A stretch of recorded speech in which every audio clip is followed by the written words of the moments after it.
Hey everyone, we are back with episode 29 of the Senior Saga Guide, a Real Talk. I am your host, Sean Brown, and today we have Merritt Lee in the house, who I am so stoked to have on as part of the podcast and YouTube video today. We're going to dive into all sorts of amazing things, but first I wanted to give you guys a little bit of an introduction about Merritt, who is a tremendous photographer. If you guys have not had a chance to check out her work, please go do so right now. Merritt Lee Photography is her Instagram handle, and we're going to dive into all sorts of topics, but wanted to give you a little bit of a quick background on Merritt, who is outside of the Pittsburgh, Pennsylvania area, does seniors a little bit of newborn photography. We're kind of talking about that, where she dabbles a little bit but doesn't really advertise it, and then also does her commercial work. So welcome to Real Talk, Merritt. Thank you. Thank you. Super excited. So for those viewers who, they might have seen your name once or twice, don't follow you, what's like the 30-second, 60-second rundown of who you are, a little bit about yourself, and that sort of thing, your quick bio?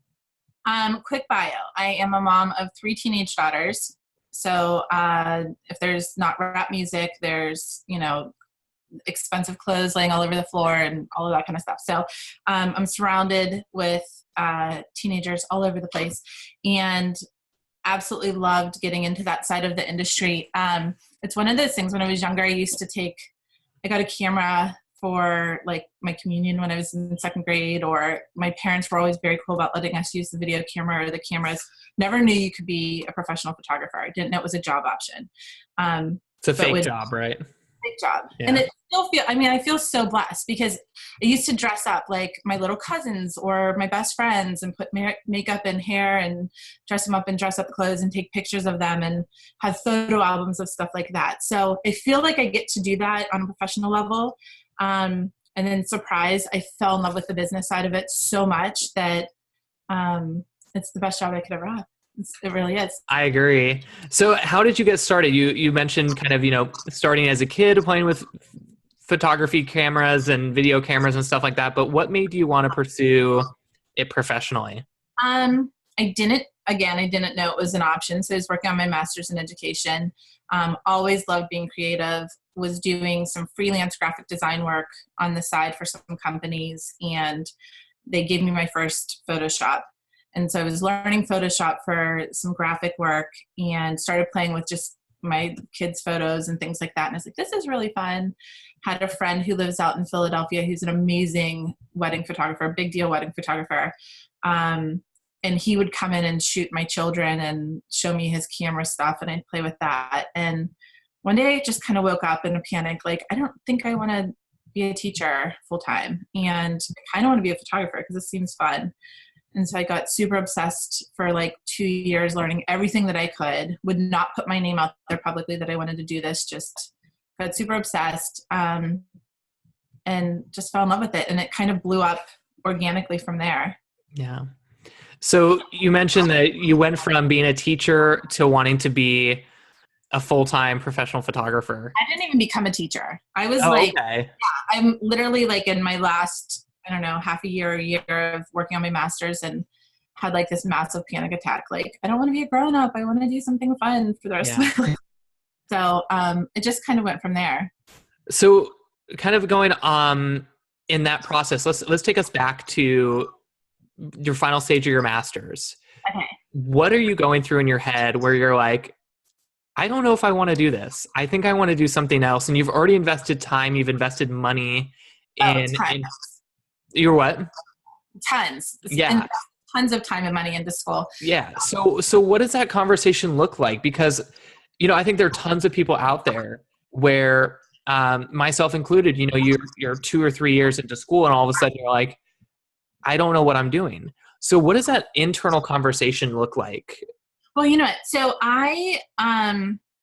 one of the things that I think made me hesitate, and one of the things that kind of pushed me, was I had 3 little girls at the time.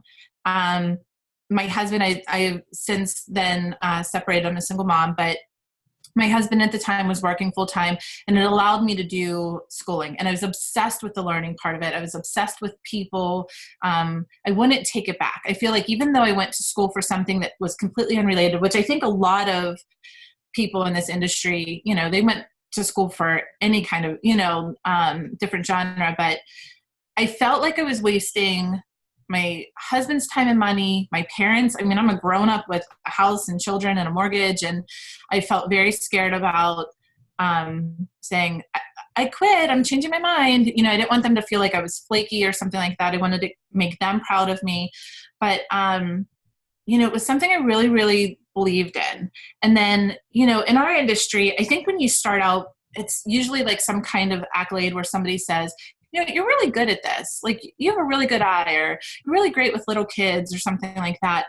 And so that gave me, the positive feedback that I needed to kind of believe in myself that I could do it. But one of the things that I think we don't think of as professionals is we do 10% photography and 90% business. And so when I started diving into it, the first thing I wanted was a logo. And then I wanted a really cool website, and I wanted a cool camera, and I wanted good gear, and, things like that, or like the wardrobe. A lot of photographers, whether you're doing children or seniors, want some kind of wardrobe closet. And so I found myself getting very obsessed with like props and different things like that.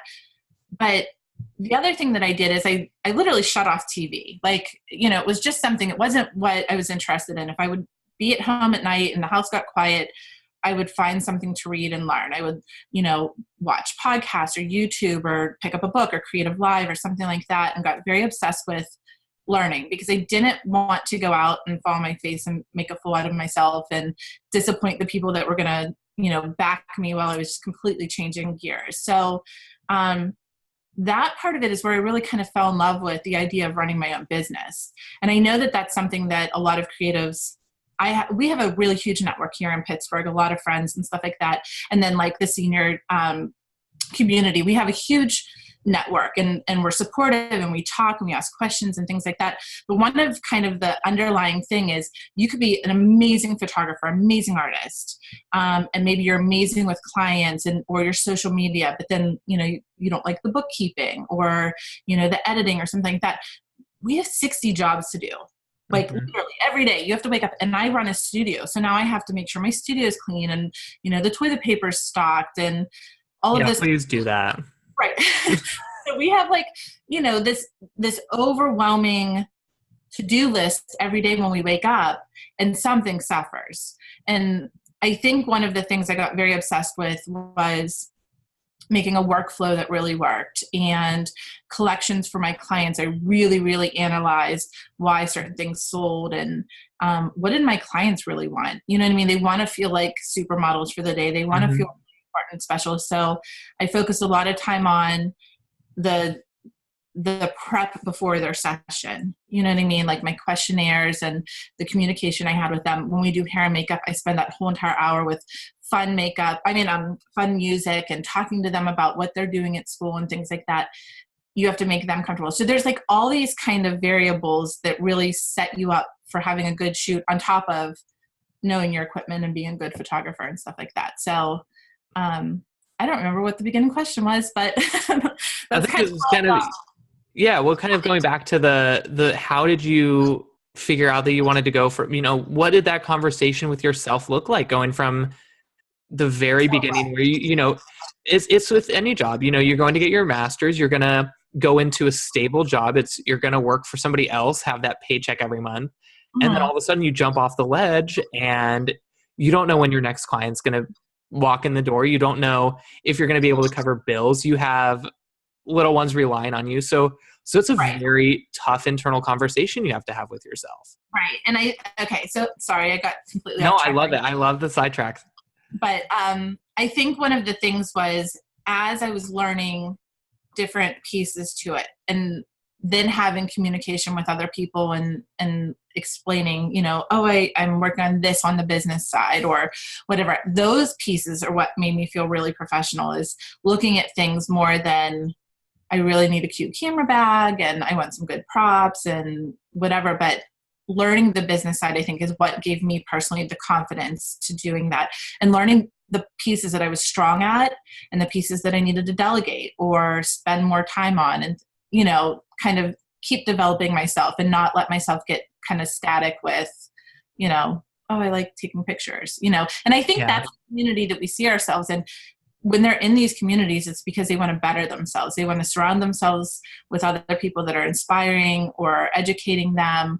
And so anyways, that's where I got my strength from, was learning something I didn't expect to need to know being a photographer. Totally. Well, and I think that's what a lot of photographers do is they figure out what they can learn, where they can go to invest in education. But one of the things is that they sit on that.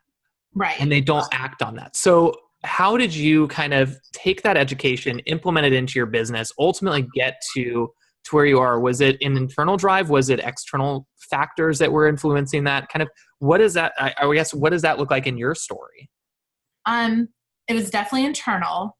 I think it was more of when I first started out and I picked up a camera, maybe I had some kind of talent there. I would never show you the pictures that I was taking of my kids back then, because I found, like, my personal thing was I was over processing things. One, I didn't know how to use Photoshop very well.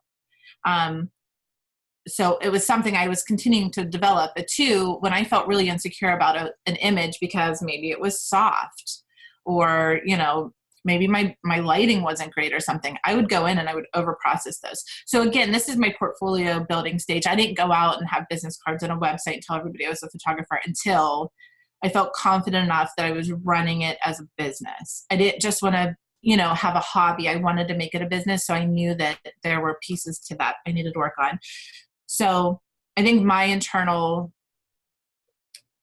like, that bridge that kind of got me from wanting to do this to doing it was finding the things I was really bad at and learning enough about them, or accepting the parts that I wasn't great at that I needed to learn more, and educating myself to the point where I knew more than the person I was at just like taking photos. And your next door neighbor, who was really great at photography, doesn't want to run it as a professional business, but is very talented as, a photographer.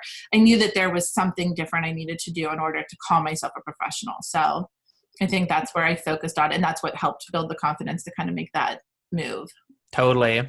And then, not to get too touchy, but started out the business, it sounded like, when you were together with somebody and then separated from them.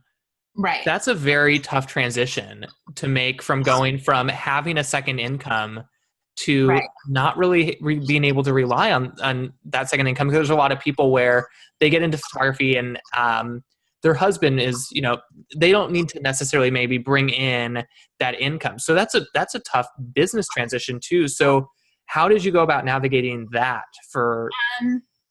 So I've actually not been in business, in the grand scheme of things, compared to a lot of other photographers, a very long time. 2 years into my business is when I opened my studio. I have a very high overhead studio space. And so I knew that I needed to make a lot of money in order to be sustainable.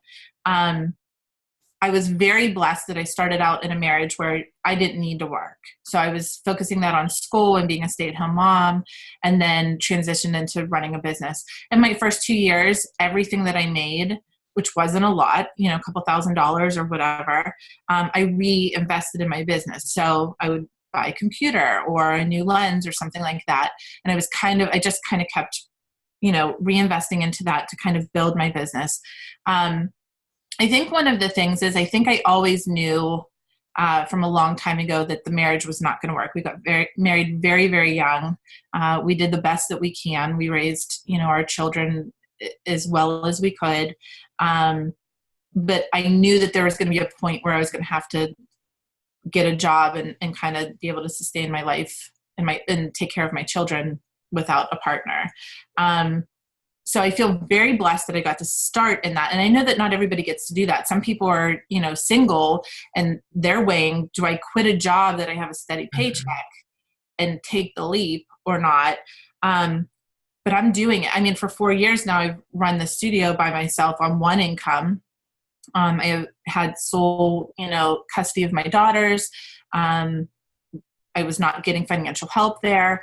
And so I was able to take care of us. But I think when you have to, for the people that are kind of teetering, when you lose the stability of having a paycheck, you have to, or you're, what I mean? It's sink or swim. So I don't know if that was part of the driving force of better figure it out, better put in the extra hours and extra studying and learn how to run a business.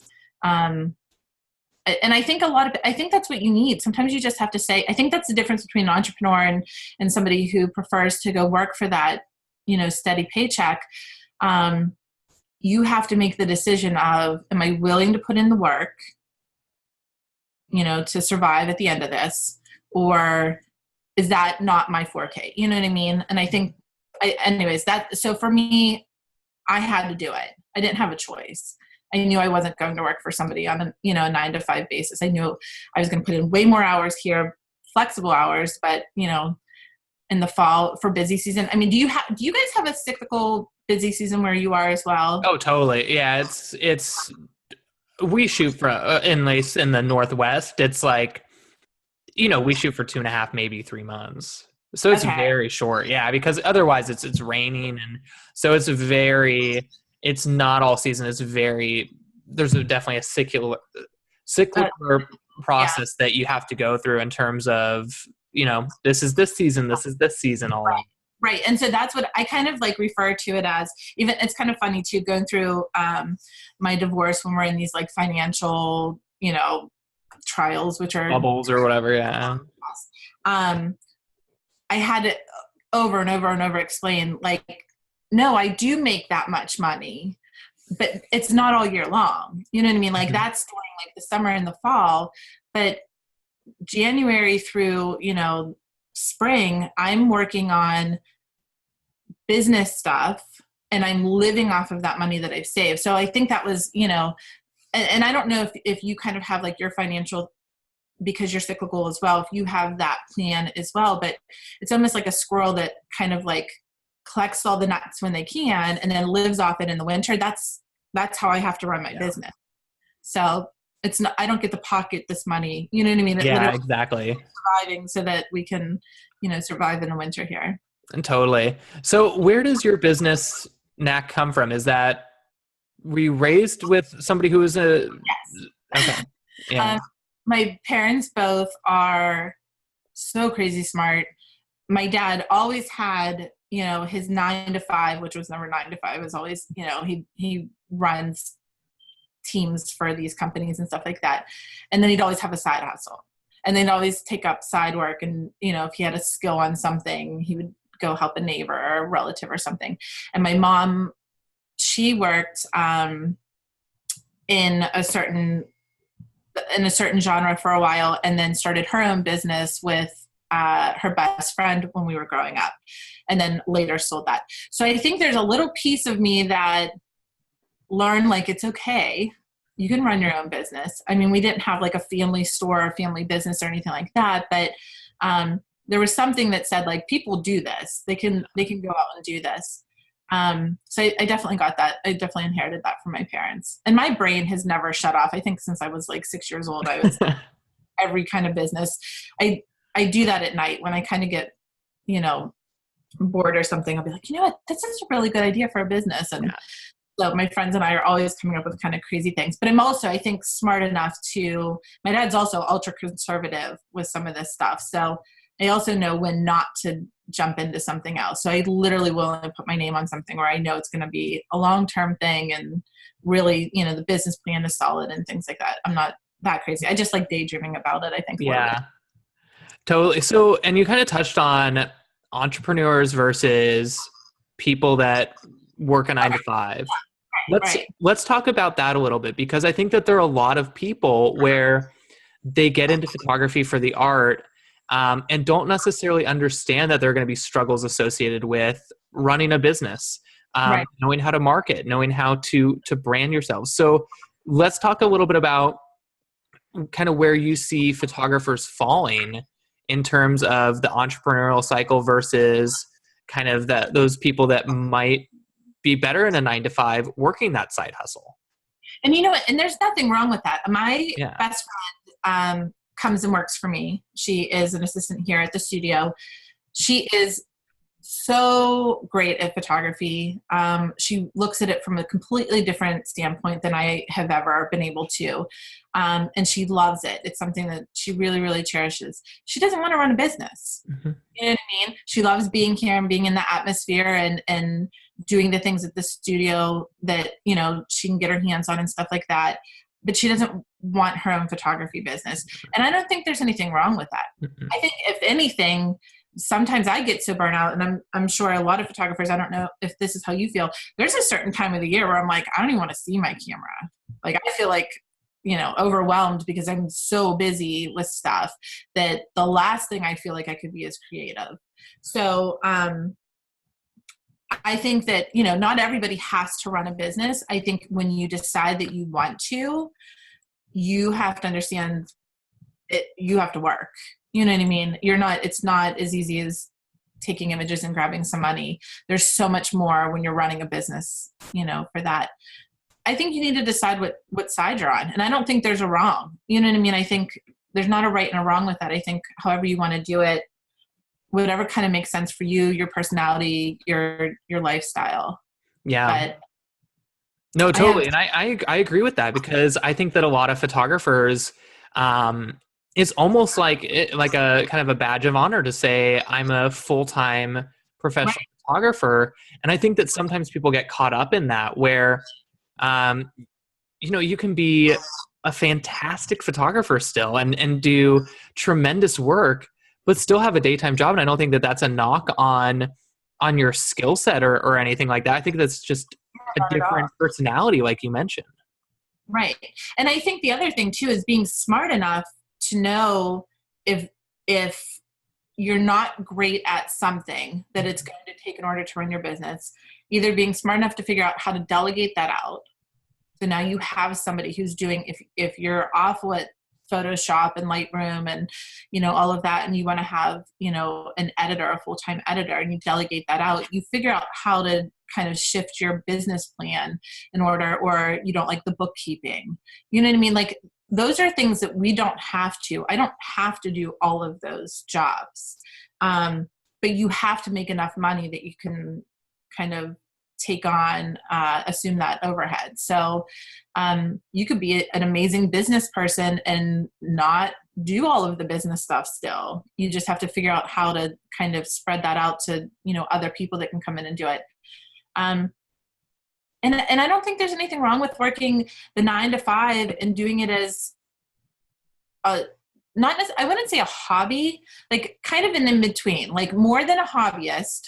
You could still be making money from it, but not running a full-time, you know, photography business or studio or something like that. You can absolutely do that.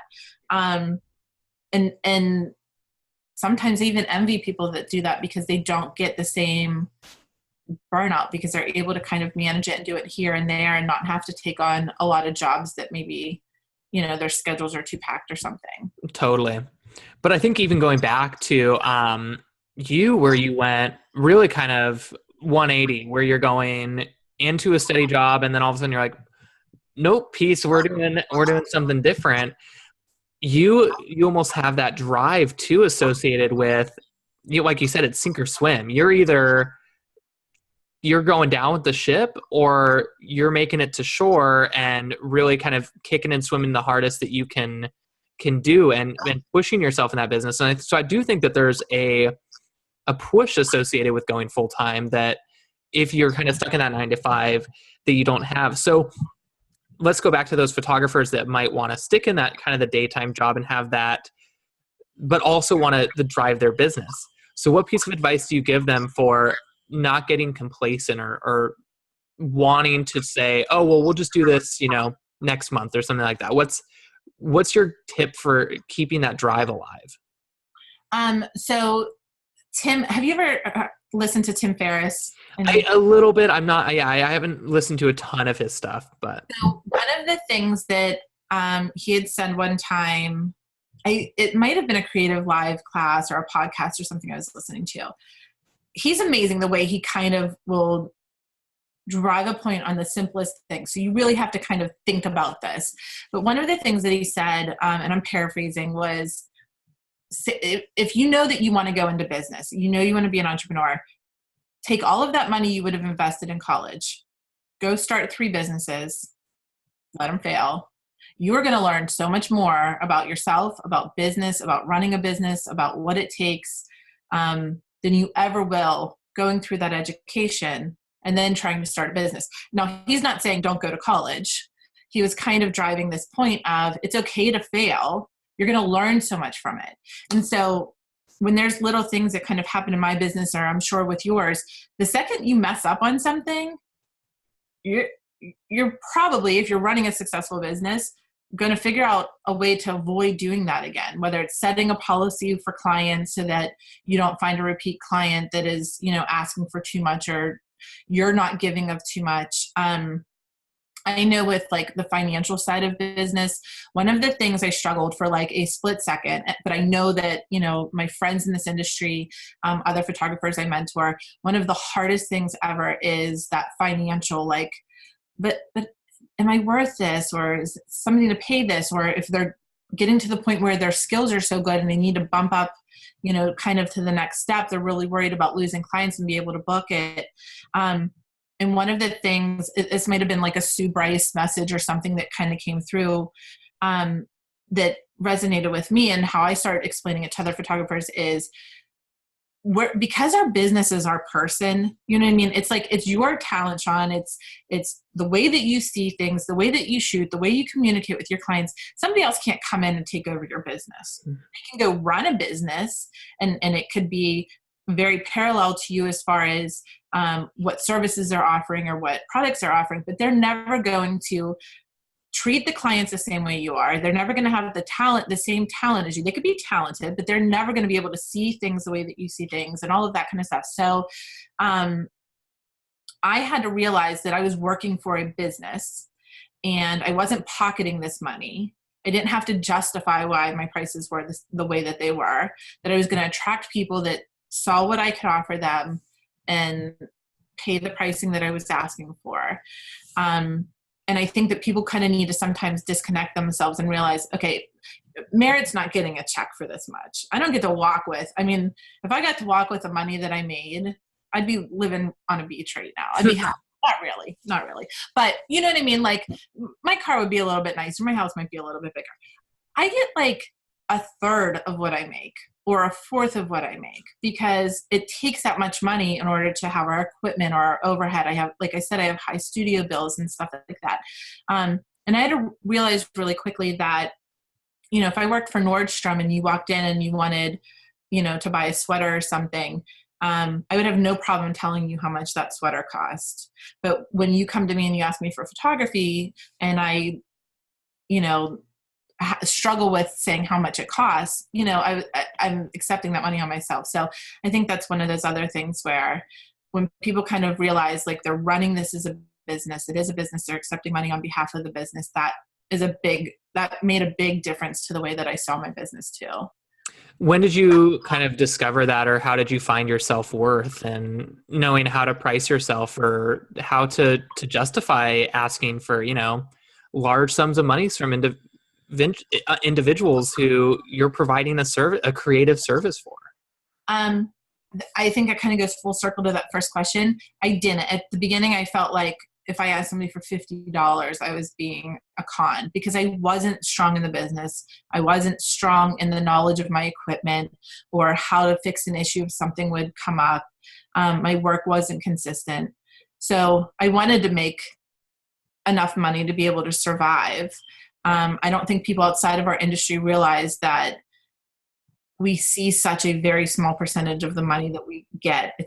We don't get to keep that money. You know what I mean? There's so much else that it goes to. And we don't have, taxes and health insurance and stuff like that built into our paycheck. We have to come up with all of those things. So that's what I think drove me to, I needed to understand business better. I needed to understand my equipment better. I needed to study photography so that my work got more consistent. the other thing that I did was I wasn't happy with what I could deliver. I'm printing these images and I'm giving them a couple of frames, but I'm asking for a lot more than what, if they went down to Hobby Lobby or Michael's on a 50% off sale and could go get their own frames. So I wanted to find product that they can't purchase on their own, and that was at a higher, a higher standard, or, heirloom photographs that were calibrated to my monitors and they could pass down to their children and their children's children and show that kind of stuff off. So I had to make sure that my products were valued at that. My work was valued at that. The service that they're going to receive from my company was going to be good. They're not going to be waiting 2 months for an email reply. You know what I mean? I make sure that my customer service is really on point and stuff like that. So that's why I kept working on those things before I ever came up with the way that my business needed to be run, or the location of my studio or something like that. I needed to make sure I wasn't faking anybody out. I wasn't con arting. I wasn't doing that fake it till you make it. I was making sure that I had enough, stuff to kind of back up the confidence in order to go into the industry. Absolutely. I love it. Let's go back to family a little bit. Mm-hmm. Being a single mother, how do you balance work and family? I don't have the big magic secret answer to that. I try every opportunity that I can when I'm not overwhelmed with work to spend it really quality. And my girls know in the fall that there's going to be a lot of times that I'm not going to be there until after dark. Or on the weekends if I have something, shoot. I think one of the really great things about getting my office outside of my home was that I could set office hours. And I think clients respected that a little bit more. Even prior to having the studio, I didn't get this, and I wish I kind of would have. I think one of the biggest things that people need to do is set expectations and set policies all over, across the board, because, it's not life or death. It's not heart surgery. We don't need to answer text messages at midnight. We have to send boundaries. If a client messages, sends an email at 7:00 at night and then is upset with you 9:00 the next morning that you haven't replied, again, it's not like this emergency. We're not in that. We're in a luxury service. We're not in a, so, except for with wedding photographies. I mean, I hope they show up on time and answer, certain things a little bit differently, but, that even if you don't have a studio, set your email reply, an auto response on that. This is the times that you should expect to hear from me. Mm-hmm. And I have been able to adjust that a lot so that my evenings, as soon as I step out of the studio, my evenings are for my kids.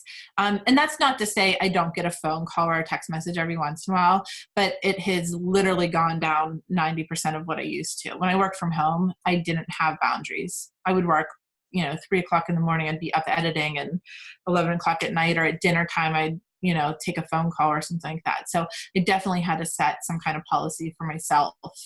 And then for my clients. Was there a time that you realized that you needed to do this, or was there that aha moment where you're like, I can't be answering the phone at 7:30 after I've just cooked dinner or whatnot? One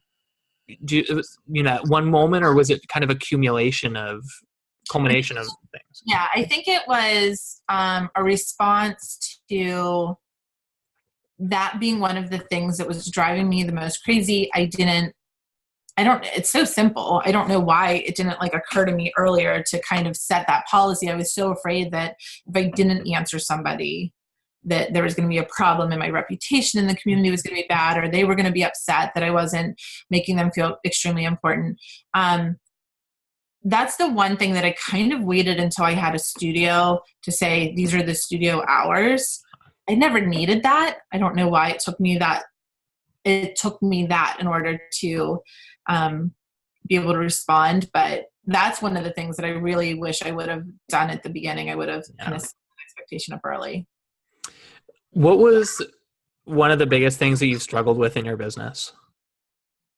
Probably the time management with that. I get really obsessed with working and getting better. And so if I'm editing all day and taking emails and things like that, and then I've got an ordering session in the evening and a shoot the next morning or whatever, I feel like setting up my calendar to kind of balance that. I'll find myself like in busy season last year, we had I don't know what your season looked like, but we got rained out for months. And so my summer calendar switched to fall, and all of a sudden I was literally shooting 6-7 days a week. Holy cow.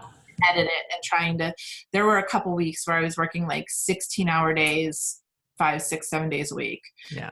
And I was on massive burnout, and I shoot with a 200 millimeter. So my shoulder had popped out of place. I pulled a rib out of place. So like I couldn't even sit to edit, and I was doing it because I didn't have a choice. I didn't have a choice. I had to come through. And we have a lot of yearbook deadlines and things like that. So I knew I was like up against the clock. Other than that, I've tried to say like, okay, Mondays are office days. I don't see clients on Mondays. I'm working on catching up from the weekend and emails and phone calls. Tuesdays should be editing day. Wednesdays can be my late night, or Thursdays can be my late night or whatever. I try to set those things, but at the same time, like our clients, maybe they work and these are the only days that are available. So there's definitely flexibility to all of that. I go into every senior season, like right now, my calendar is half full, and I've got them spaced out super pretty, and I'm super, optimistic that we're going to have this down and it's going to be so smooth. And it never happens like that. Rain gets in the way, somebody gets sick and they've got to reschedule, we add an extra person or something that we weren't planning to, but it's a friend. And so we've got to make that exception or something. And then my whole calendar gets out of whack. So I'd say I struggle with the time management with, definitely. Totally. Let's go back to, you talked about customer service and that being a really top priority for you. Without naming names, obviously, what is kind of that one time where that client just gave you a run from your money, and kind of the best thing that you learned that has influenced your business now? So in the years that I've been in business, I've literally had 2 clients that broke my spirit. Both of them because I broke policy right off the bat. I fit somebody in that I shouldn't have.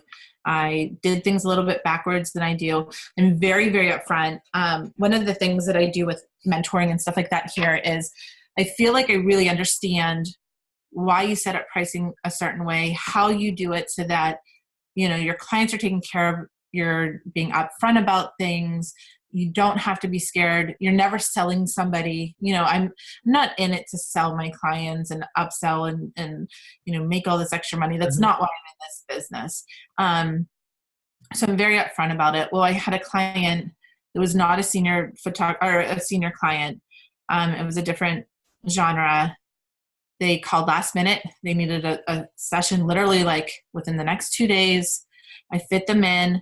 The first thing I always do with clients, like the lead up, if you were contacting me for a senior client, is you see my pricing. My first response email, my pricing is attached. My second response email, my pricing is attached. I'm not, tricking anybody into spending money. This client, because everything was happening next day, they received my agreement, they received my pricing.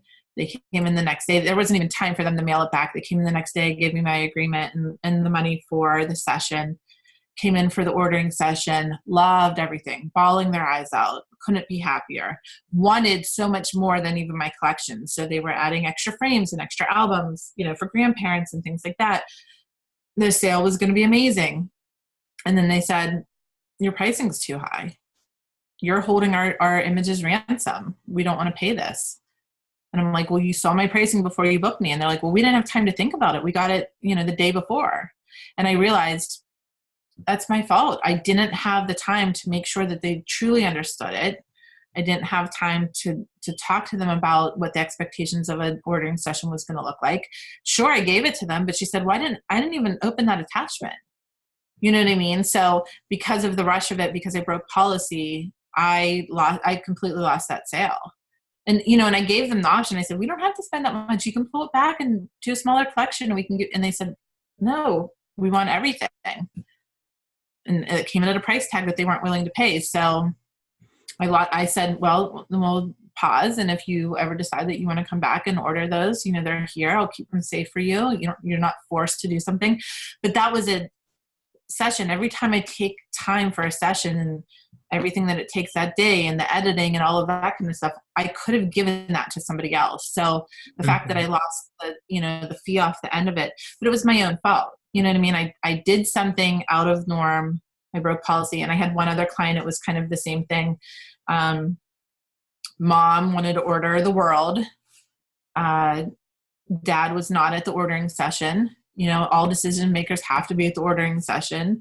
Dad came back very angry later. Like, why does it cost this much? What are you doing? And I'm like, well, you ordered a whole wall of custom frames. You can get the collection that comes with one frame. And he wasn't happy. And that one ended up turning out good. Dad and the grandmother ended up coming to a second one. They ordered more than the mom even did in the first one. It all worked out well. But I was scared to death. Like, they're going to be angry and they're going to tell everybody that, I'm charging too much, but it wasn't my normal pricing. They've added $10,000 of crazy custom stuff to it. And I was very nervous about the reputation. I think that's one of the things that is great for us and also very scary for us is it's our name. You know what I mean? Like, we're putting our name on this. It's not, Absolutely. we're not, Acme Industries where they don't care if it's us or somebody else. And it's not, we have to walk the streets in our community and, people have to feel like we're doing a good job and we're quality and we're good people in the community and we're not con artists and things like that. And I think because it is such a small business type thing that I take it very personally what my name goes out there on. And I think people also, associate your name automatically with the way that you run your business. So how do you turn that client experience where it might turn out negative? How do you turn that into a positive? I did not treat it any differently than I would for anybody else. I did not take their words personally. I kept a smile on my face. I kept reassuring them. I never got aggressive. I never got mean. I kept the door open that, if they ever wanted to come back and use me as their photographer, they were welcome to. I told them I would protect their images for them. And I stayed true to who I was instead of, getting on the defense and saying, well, I did all this stuff for you and you're being demanding and mean. I can't give you all of the images for free. Like, I didn't argue with them. Yeah. I think that's very important, especially when our name's on it. You know what I mean? You don't want to, and that's one of the things in our industry I do see, like in some of these chat groups that we're in, these smaller forums and things like that, people will say, oh, I'm so angry with this client, which is okay. We're allowed to be angry with clients. We're allowed to have a place to voice that. But then you see communication between them and their client. And you have to remember, like, you wanted to be a professional photographer. You want to run a professional business. You should behave professionally and not kind of jump on the level of the upset customer, So I think that's a really important thing to kind of stick to or try to mind. Totally. I love it. Wrapping up, I want to, as we kind of get towards the end, ask you if you were to give one piece of advice to a photographer who is either in business now or just starting, what's the number one thing that you wish that you had learned kind of early on in your business? That's hard. I really think you have to believe in yourself. You have to believe that if you really want something, you put in the work and you make it happen.